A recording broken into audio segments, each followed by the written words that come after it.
Welcome back, everybody. Today I'm going to teach you how to create an inbound webhook URL in Bitrix24.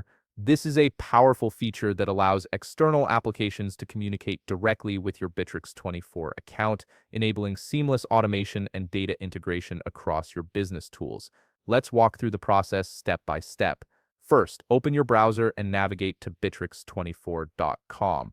Once you're on the homepage, sign into your account using your credentials. After logging in, you'll be directed to your Bitrix24 dashboard where all your tools and features are accessible. Now, direct your attention to the left menu panel. This is where you'll find various sections for managing your workspace. Look for the option labeled Applications and click on it. A submenu will appear with several choices. From these options, select Developer Resources.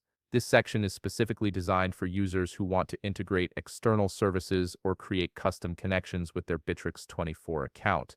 Once you're in the Developer Resources section, you'll see different categories of integration options. Click on Other. This category houses various advanced integration tools that don't fall under the standard categories, giving you access to more specialized features. Within the Other section, locate and click on Inbound Webhook.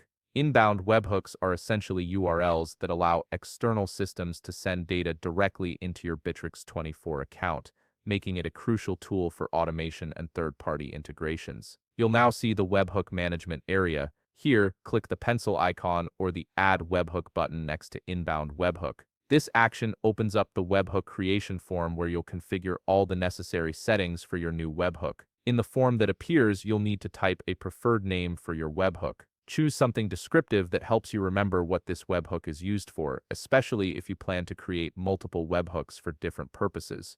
A clear naming convention will save you confusion later. Next, ensure that Profile is selected under the webhook scope. This determines what level of access the webhook will have within your Bitrix24 account. The Profile scope typically provides the necessary permissions for most standard integrations. Now comes an important step. Click Add Permissions or the plus icon under Assign Permissions. This opens a list of available scopes you can grant to your webhook. Select the required scopes based on what data or features the webhook needs to access. For example, if your webhook will interact with customer data, select CRM. You can add multiple permissions depending on your integration needs, so take a moment to carefully consider what access is necessary. Once you've selected all the appropriate permissions, click Save at the bottom of the form. This finalizes the creation of your inbound webhook and generates a unique URL that you can use in your external applications to connect with Bitrix24. And there you have it. You've successfully created an inbound webhook URL in Bitrix24, opening up powerful possibilities for integrating your favorite tools and automating your workflows. If you found this video helpful, please leave a like, subscribe, and see you in the next video.